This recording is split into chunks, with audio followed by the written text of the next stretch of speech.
Hello everyone. In today's video, I'm going to show you how to use monday.com for budget tracking. First, log into your monday.com account.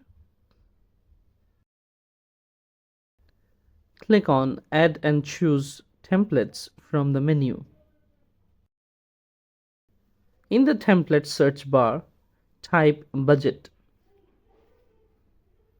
Although there used to be a dedicated budget tracking template, you can use the one available now. Click on Use Template.